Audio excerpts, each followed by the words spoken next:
आकाशवाणी है। महानगर आज प्रस्तुत है श्री नरेंद्र नाथ मित्र के बांग्ला उपन्यास महानगर का हिंदी रेडियो नाट्य रूपांतर। रेडियो नाट्य रूपांतरकार और हिंदी अनुवादक हैं श्री राधा कृष्ण प्रसाद। लीजिए सुनिए नाटक महानगर। आज प्रस्तुत है इस नाटक की दूसरी और अंतिम कड़ी।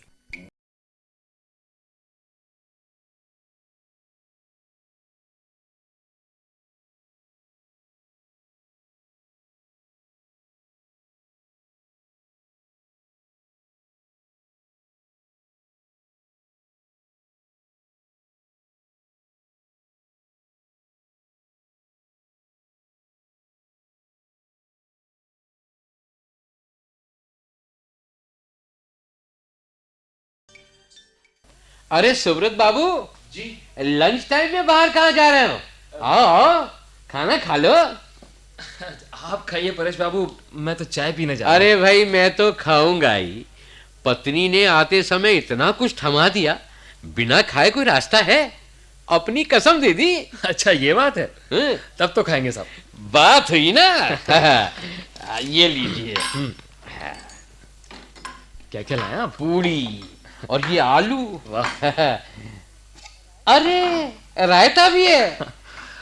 लीजिए। जी आप टिफिन नहीं लाते?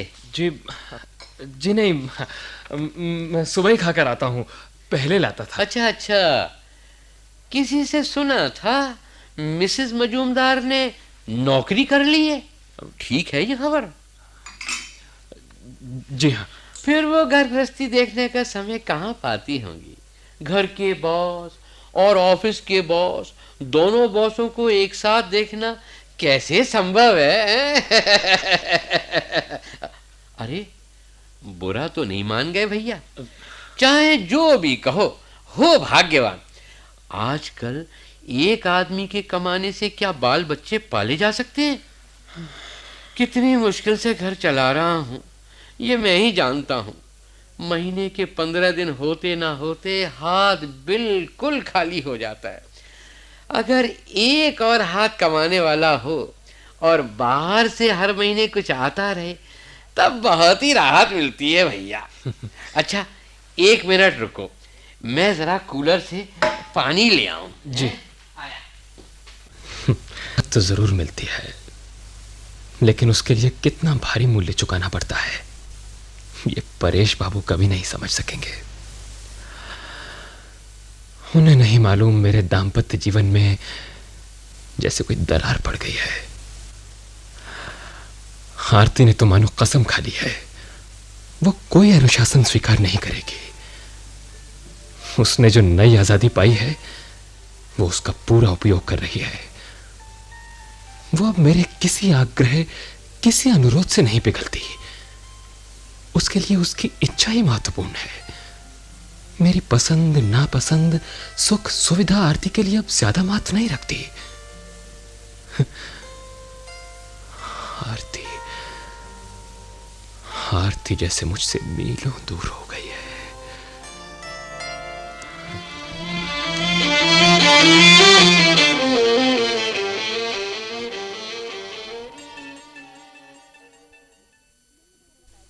नीला, तुमने मेरा बैग खोला था? नहीं भाभी। नहीं भाभी कहने से मैं मान जाऊंगी? तुमने मेरा बैग खोला है क्योंकि इसमें एक चीज गायब है। मैं कुछ नहीं जानती भाभी, सच कह रही हूँ। अच्छा ठहर, तुम्हारा सच अभी निकालती हूँ। सच भाभी, मैंने कुछ भी नहीं निकाला। क्यों डर रही है? मैं सच कह रही हूँ भाभी, कुछ भी नहीं ला, है। अब फिर ये हाथ में क्या ले रखा तूने? कुछ भी नहीं है, देख लो। देख लो। क्या हुआ बहू, क्या हुआ? तुम्हारे ऑफिस जाने का समय हो रहा है। अरे ओ नीला, फेंक दे। कौन बड़ी चीज ले ली है? फेंक दे बेटी। क्या है रे नीला, क्या है तेरे हाथ में? लिपस्टिक है भैया, लो। तुम इसे लेकर क्या करोगे? दो मुझे। अगर नहीं दूं तो? क्या बचपना करते हो? इसे लेकर तुम क्या करोगे? लो, इसके बाद अब सिगरेट पीना कब शुरू कर रही हो? क्या?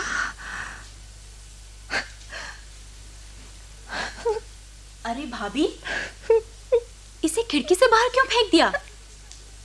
क्या है भैया, भाभी को बेकार रुला दिया।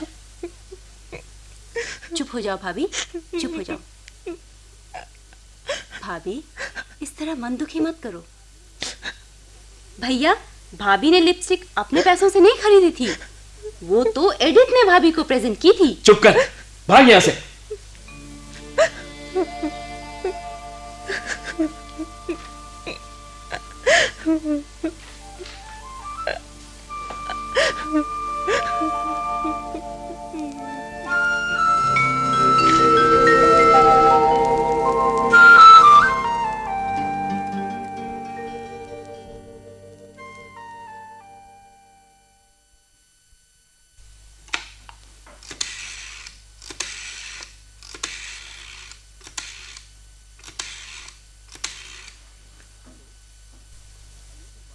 हेलो, अलीपुर बार लाइब्रेरी?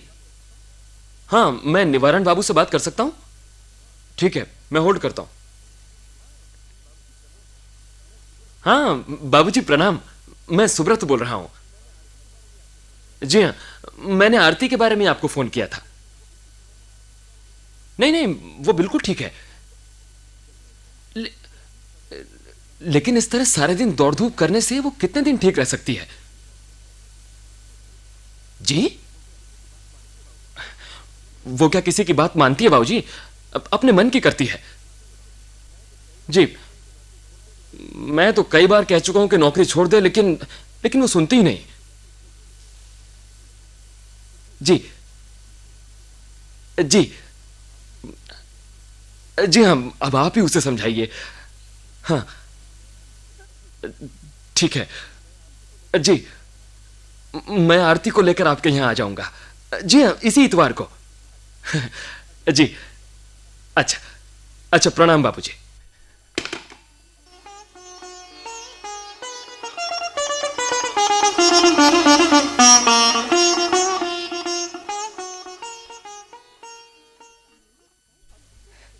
शिकायत और सिर्फ शिकायत। मेरी शिकायत किए बिना तुम शायद एक गिलास पानी भी नहीं पियोगे। मैंने कहां शिकायत की है? सामने नहीं, पीठ पीछे की है। नहीं तो अभी मेरे पिताजी और मेरी माँ मुझे नौकरी छोड़ देने के लिए क्यों कहते? पिताजी से तुमने न जाने क्या क्या कहा है, और सिर्फ तुम्ही ने नहीं, तुम्हारे बाबूजी ने भी। देखो, मेरे बाबूजी के बारे में कुछ मत कहो। क्यों नहीं कहूंगी? वो भी क्या कम है? तुम सब लोग एक ही तरह के हो। सोचा था दिन भर के लिए मायके जा रही हूं, वहां तो 2 पल सुख शांति से रहूंगी, लेकिन वहां भी यही चर्चा, नौकरी छोड़ दो। अच्छी बात है, तुम लोग जो चाहते हो वही होगा, छोड़ दूंगी नौकरी। देखो आरती, तुम्हारी भलाई के लिए ही सब कह रहे हैं। देखो, जिस तरह तुम अपने को थका रही हो। नहीं, मेरे स्वास्थ्य के लिए तुम लोगों को सिर दर्द नहीं हो रहा है। असल बात है, तुम लोग अपनी जिद मनवाना चाहते हो। अच्छी बात है, अच्छी बात है, तुम्हारी बात ही ऊपर रहेगी। तुम इस्तीफा टाइप करके ले आना, मैं तुम्हारे सामने दस्तखत कर दूंगी। अच्छा।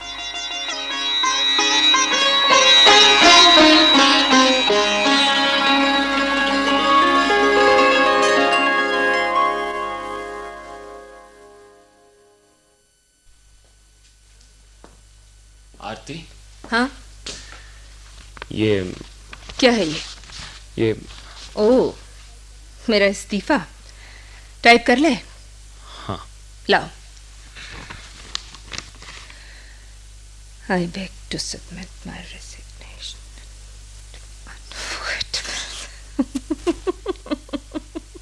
हंस क्यों रही हो? एक दिन तुम इसी तरह मेरी एप्लीकेशन टाइप करके लाए थे। आरती, कोई बात नहीं, मैं इस पे साइन करके दे दूंगी हिमांशु बाबू को।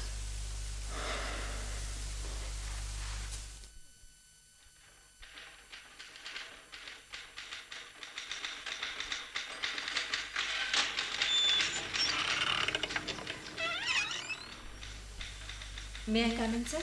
अरे आप हैं मिसेस मजूमदार, आइए। क्या बात है? जी, आपसे कुछ कहना था। हाँ हाँ, कहिए। अरे आप चुप क्यों हो गई? आपको पता है, सभी जगह आपके काम की तारीफ हो रही है। आप जिन कस्टमर्स के यहाँ गई हैं, किसी को आपसे कोई शिकायत नहीं है। लेकिन आपकी दूसरी साथियों के बारे में ऐसा नहीं कह सकता। हेलो, हाँ। किसे?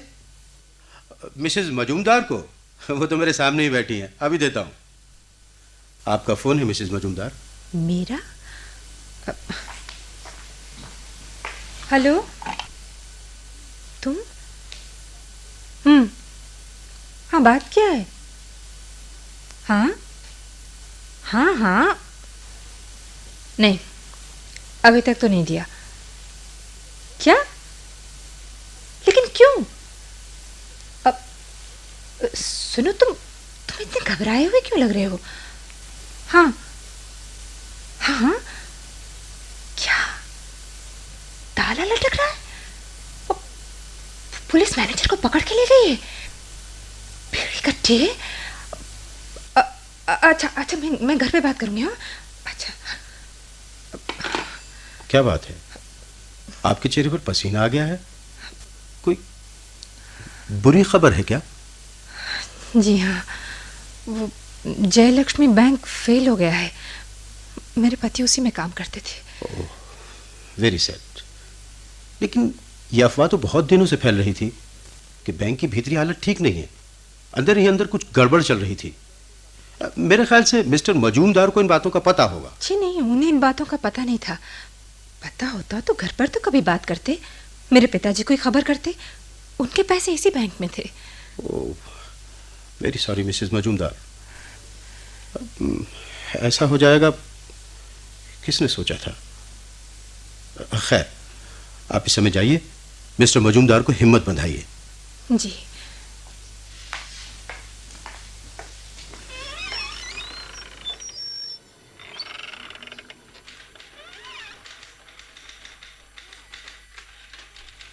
ए आरती, मुंह क्यों लटका रखा है? इस तरह हिम्मत हारने से काम चलेगा? मेरी समझ में कुछ नहीं आ रहा है एडिथ, क्या करूं? बी ब्रेव गर्ल, हिम्मत से काम लो। इस टाइम तुम टूट जाओगी तो मिस्टर मजूमदार को कौन संभालेगा? इस वक्त तो तुम ही उनके साथ हो। अरे मेरे साथ तो ये सब कितनी बार हो चुका है। नौकरी खोने के मामले में मेरा हस्बैंड जॉन कितना एक्सपर्ट है तुम नहीं जानती। और फिर शराब की लत ने तो उसे बिल्कुल निकम्मा बना दिया है। आओ बाहर चले। एडिथ, ओहो, यहाँ रहोगी तो मन और भारी बना रहेगा। चलो। अरे चलो ना भाई, लगता है तुम्हें तो खींच के ले जाना पड़ेगा। अच्छा चलो।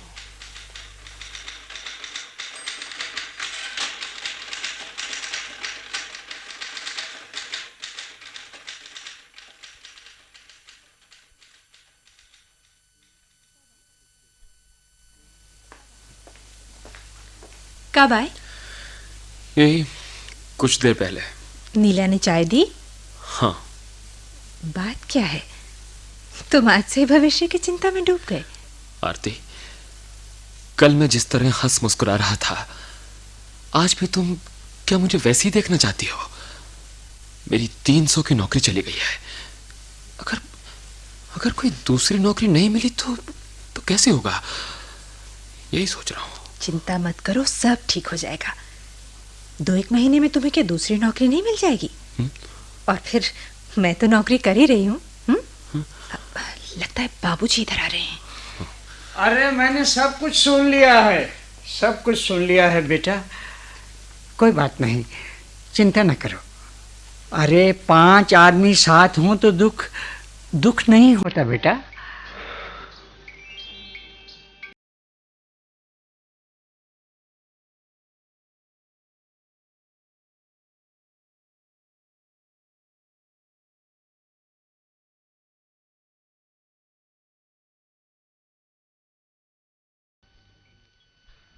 हाँ, 6 महीने हो रहे हैं आरती। इतनी जगह एप्लीकेशंस भेजी हैं, कहीं से कोई जवाब नहीं आया है। क्या करूं? मेरी तो कुछ समझ में नहीं आता। दिल छोटा मत करो, घर का खर्च घटा दिया है, दूध में कटौती कर दी है, धोबी को कपड़े देने बंद कर दिए हैं, नौकरानी की भी छुट्टी कर दी है। देखो, सब कुछ तो ठीक ठाक चल रहा है। हाँ, ऊपर से तो सब ठीक है, लेकिन अंदर से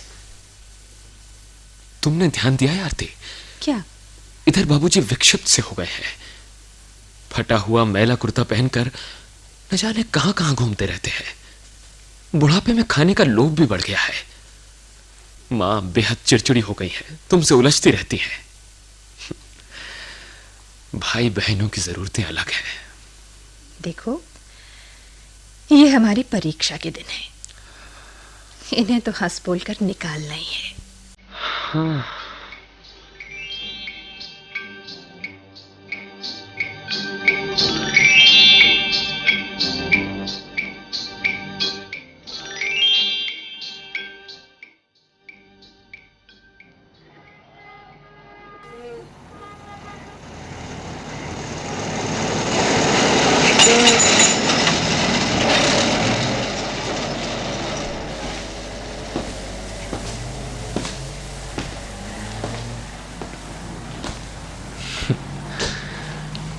महानगर की सड़कों पर भटक रहा हूं। इतने सारे रास्ते, इतना बड़ा राजपथ, लेकिन मानो सभी अंधी गलियां हैं।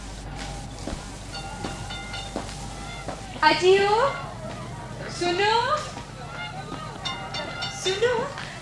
तुम? हाँ, बालीगंज से आ रही हूँ, मशीन डेमोन्स्ट्रेट करने गई थी। और तुम? डलहौजी स्क्वायर गया था। क्या बना? कुछ नहीं, जगह खाली नहीं है। कोई बात नहीं, सामने वाले रेस्तरां में चाय पिए। चाय? देखो भाई, मैं तो बेकार हूँ, मेरी जेब तो रेगिस्तान है। आज मिसेस आरती मजूमदार चाय पिलाएंगी। आइए मिस्टर मजूमदार। चलिए मिसेस मजूमदार।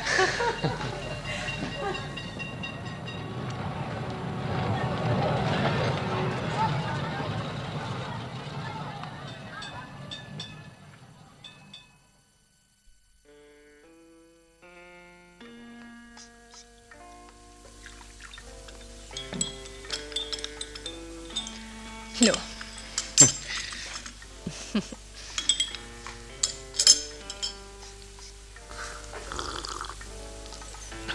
सिर्फ नाम से ही कोई बड़ा नहीं हो जाता। क्यों, क्या हुआ? उस दिन मशीन लेकर बैरिस्टर हालदार के बंगले पर गई थी, रास बिहारी एवेन्यू। संपन्न व्यक्ति हैं, 2 गाड़ियां हैं। उनकी बेटी शुचि को मशीन का इस्तेमाल सिखलाना था। ट्राम बस के झंझट में देर हो गई। लड़की सजी धजी बैठी थी, मुझे देख उससे मिल बोली, आप इतनी देर से आई हैं? मैंने कहा, ट्राम के कारण। बोली, आप टैक्सी से आ जाती, किराया मैं दे देती। आपने मेरा मूड चौपट कर दिया। मैं आज नहीं सीखूंगी, आप जा सकती हैं। भले बुरे की पहचान घर या गाड़ी से नहीं होती, आदमी के व्यवहार से होती है। और सिर्फ बेटी नहीं, उसकी माँ के व्यवहार में भी एक तरह की तिरस्कार की भावना थी। हम लोग मशीन लेकर घूमते हैं, मेहनत करके खाते हैं, इसलिए हम लोगों की कोई इज्जत ही नहीं, कोई सम्मान ही नहीं। बहुत नाराज लगती हो। अरे तुम हंस रहे हो? भाई मैं तो इन दिनों अपना मन ठीक ही नहीं रख पाती। मैं भी लोगों को मुंह तोड़ जवाब देने लगी हूँ। आरती, ये सब मत करना। लड़ाई झगड़ा जो भी करना हो मेरे साथ करो। क्या कह रहे हो? जब किसी बात पर गुस्सा आएगा तो सामने वाले आदमी पर नहीं निकलेगा, वो निकलता भी है। इसीलिए कुछ लोगों ने हिमांशु बाबू से मेरे व्यवहार की शिकायत भी की है। आरती, समझदारी से काम लो। तुम्हारे खिलाफ रिपोर्टें आना ठीक नहीं। देखो, आजकल हमारे बुरे दिन हैं, तुम्हारी नौकरी ही एक सहारा है।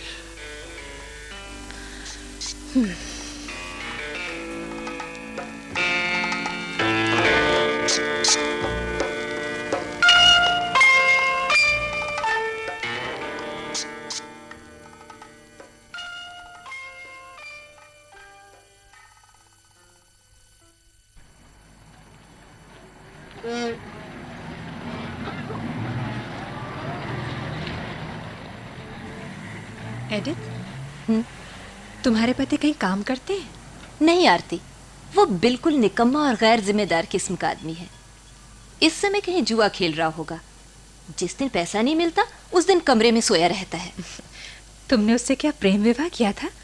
हाँ रे, वैसे आदमी बहुत शरीफ है, सिर्फ शराब और जुए के कारण बिगड़ गया है। बहुत अच्छा गिटार बजाता है, वेस्टर्न म्यूजिक का उसे अच्छा ज्ञान है। एक बड़े होटल में ऑर्केस्ट्रा कंडक्ट करता था, लेकिन शराब और गैर जिम्मेदारी की वजह से नौकरी छूट गई। 3-4 जगह और नौकरियां की, लेकिन 10-15 दिनों में ही उसे हटा दिया जाता। शराब के नशे में तो वो मुझे पीटता भी है। ओ माँ, तुम्हें पीटता है और तुम चुपचाप पिट जाती हो? और क्या करूं? लोग कहते हैं डाइवोर्स ले लो, लेकिन आरती, डाइवोर्स लेने से वो सुधरेगा थोड़ी ही। बचपन का साथी है, उसे छोड़ कैसे सकती हूँ? बहुत प्यार है उससे। प्यार ना होता तो इस रास्कल को कब का छोड़ ना देती। अच्छा भाई, अब मैं घर लौटूंगी। चलो, मैं तुम्हें सर्कुलर रोड तक छोड़ाऊं। चल। आजकल तो दफ्तर में बहुत टेंशन है। हाँ, मिस्टर मुखर्जी इधर बहुत चिड़चिड़े हो गए हैं। लगता है उनका कारोबार आजकल ठीक नहीं चल रहा। मैंने सुना है इनकम टैक्स वाले पीछे पड़े हैं। इसमें हम लोगों का क्या दोष है? हम तो पहले की तरह मेहनत कर रही हैं ना। दोष ना होने पर भी सब दोष हम लोगों के सिर पर ही थोपे जाएंगे। शायद बिजनेस का यही नियम है। अरे आरती, लो तुम्हारी ट्राम आ गई। अब मैं लौटती हूँ। Okay, bye bye.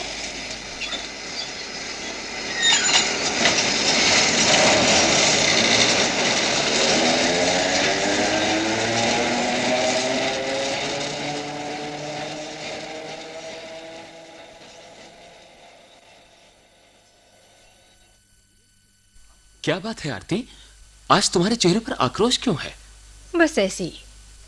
कमीशन को लेकर हिमांशु बाबू के साथ थोड़ी झड़प हो गई है। आरती, मैंने समझाया था कि नहीं, मेरे साथ नहीं, एडिथ के साथ झड़प हुई है। ओह, मिस्टर मुखर्जी ने कहा था, अगर हम 1 महीने में 3 मशीनों की बिक्री करेंगे तो 5 के बजाय 10% कमीशन मिलेगा। इस महीने एडिथ ने 4 मशीनों की बिक्री की और मैंने 3 की। लेकिन अब हिमांशु बाबू अपनी बात से मुकर रहे हैं। कह रहे हैं बाजार बहुत मंदा जा रहा है, ऑफिस का खर्चा भी बढ़ गया है। ऐसे समय में अगर हम लोग ऐसी मांग करेंगे ठीक ही तो कहा हिमांशु बाबू ने। क्या कह रहे हो? ठीक कहा उन्होंने? जाने भी दो आरती, ऊपरी कमाई बाद में, पहले अपना मूलधन बचा कर रखो। जैसा समय आ गया है तुम्हें तो मालूम ही है, एक बैंक में नौकरी का चांस मिलते मिलते रह गया। बुरे दिन है। सोच रहा हूं वो 50 रुपए का पार्ट टाइम काम ले लूं। वैसे आरती, तुम्हारे साथ तो हिमांशु बाबू की कोई गर्मा गर्मी नहीं बाबा, जो कुछ भी हुआ एडिथ के साथ हुआ। हाँ, ये जरूर है कि मुझे उनकी बातचीत अच्छी नहीं लगी। किसे अच्छी लगेगी? लेकिन समय देखकर चलना होता है। देखो, मुझे कोई नौकरी मिल जाए ना, फिर देख लेंगे। सोमवार को मैं आसनसोल जा रहा हूं इंटरव्यू देने। देखो भाग्य साथ देता है या नहीं।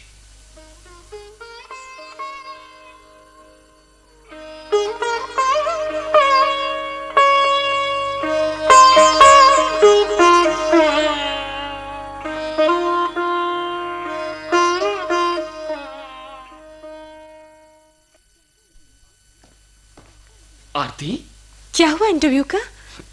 सब मुलम्मा था। उन लोगों ने पहले से ही आदमी चुन रखा था। लेकिन तुम आज 3 बजे कैसे चली आई? इतनी जल्दी छुट्टी हो गई? क्या हुआ, बताओ ना। बाद में बताऊंगी। बाद में क्यों, अभी बताओ। मैंने नौकरी छोड़ दी है। क्या? नौकरी छोड़ दी है? क्यों? मान सम्मान के साथ अब वहां नौकरी नहीं की जा सकती। हिमांशु बाबू ने तुमसे कोई अपमानजनक बात कही? उन्होंने समझ के रखा है अपने आप को। उन्हें सबक नहीं सिखाया तो मेरा नाम भी। अरे क्या हो गया बेटा, क्या हो गया? इतना गुस्सा क्यों कर रहे हो सुब्रत? अरे हुआ क्या? आरती ने नौकरी छोड़ दी है। हिमांशु बाबू ने नहीं, हिमांशु बाबू ने मेरा अपमान नहीं किया है। तब फिर क्या हुआ? उन्होंने एडिथ का अपमान किया है। एडिथ का? लेकिन इससे तुम्हें क्या मतलब है? कमीशन वाली बात पर जिस दिन एडिथ से झड़प हुई थी, उसके बाद से हिमांशु बाबू रेगुलरिटी को लेकर और ज्यादा स्ट्रिक्ट हो गए। और किसी के ऊपर नहीं, एडिथ के ऊपर ही उनका गुस्सा ज्यादा था। कस्टमर के यहाँ जरा भी देर हो जाती तो एडिथ के आते ही पूछते, कहाँ अड्डा जमा कर बैठ गई थी? लेकिन आज एडिथ नहीं थी, वो बीमार थी और उसने एप्लीकेशन भिजवा दी थी। इधर रिपन स्ट्रीट पर किसी के यहाँ मशीन का डेमोन्स्ट्रेशन जरूरी था। मुझे देखकर हिमांशु बाबू ने पूछा, एडिथ सीमेंस कहाँ है? वो नहीं आई है, बीमार है। ये उसकी एप्लीकेशन। एप्लीकेशन ऑफिस के दरबान के हाथ भिजवाई है। सब बहानेबाजी। जानबूझकर बीमार बन गई है, मुझे परेशान करना चाहती है। जानती है ना कि आज नहीं आएगी तो हमारा नुकसान होगा। नहीं सर, ये बात नहीं है। दरबान देख कर आया, वो बिस्तर पर लेटी हुई थी। बिस्तर पर नहीं लेटेगी तो क्या करेगी? कल इतवार था, ऊपरी आमदनी के लिए जो कल गेस्ट को एंटरटेन करेगा वो आज बिस्तर पर से कैसे उठ पाएगा? आप एडिथ के बारे में ऐसी बातें नहीं कह सकते हिमांशु बाबू।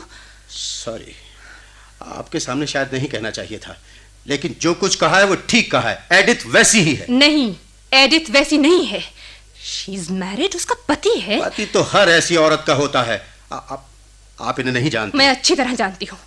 एडिथ हमारी साथी है, इतने दिन से हम लोग साथ काम कर रहे हैं। हिमांशु बाबू, आपने बिना जाने बूझे उसका अपमान किया है। आपने जो कुछ कहा है उसे आपको वापस लेना होगा। मैंने जो कुछ कहा है उसका एक शब्द भी वापस नहीं लूंगा।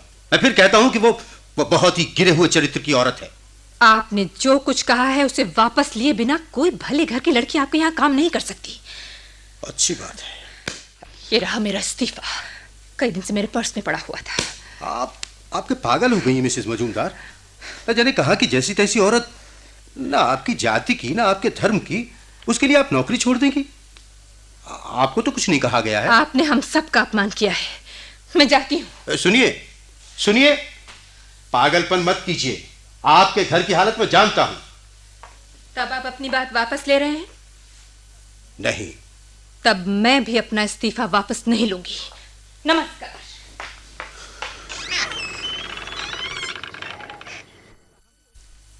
राम राम राम राम। भला कोई ऐसी भी नादानी करता है? अरे उस एडिथ से ना कोई नाता ना रिश्ता। काम में लापरवाही देकर अगर मालिक ने नाराजगी में दो चार भली बुरी बातें कह दी तो क्या हुआ? भाई, जो गाय दूध देती है उसकी एक आध लात तो बर्दाश्त करनी ही पड़ती है। और फिर हिमांशु बाबू ने बहू को तो कुछ नहीं कहा। अरे कहेंगे भी क्यों? एक ही जिले के आदमी हैं, एक तरह से अपने आदमी हैं। बाबूजी, होंगे हिमांशु बाबू हमारे आदमी, लेकिन वो इस बात को नहीं जानते कि जो स्त्री काम करने जाती है उसका भी आत्मसम्मान होता है। वो अपमानित होने के लिए नौकरी करने नहीं जाती। अरे अभी क्या हम लोगों के अभिमान करने का समय है? जरा सी बात पर इस तरह नौकरी छोड़ना मेरी तो समझ में नहीं आता। और मजेदार बात तो ये है माँ, जिसका अपमान किया गया है वो अब तक शायद सिगरेट फूकती हुई ऑफिस में आ भी गई होगी। वो हम लोगों की तरह भावुक और आत्मसम्मान वाली लड़की नहीं है।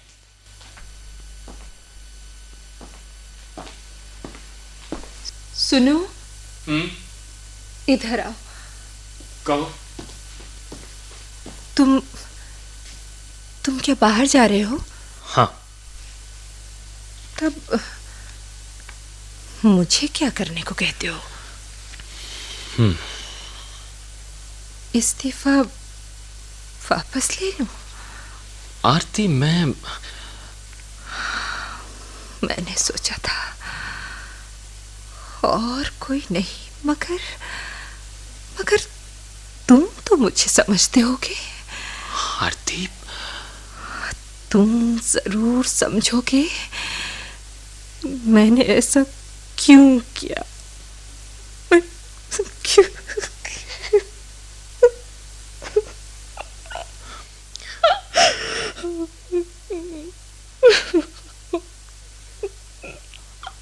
आरती, आरती, अपना हाथ मुझे दो। सुनो, तुमने ठीक ही सोचा था और तुमने ठीक ही किया है। आरती, आरती, आरती, आरती।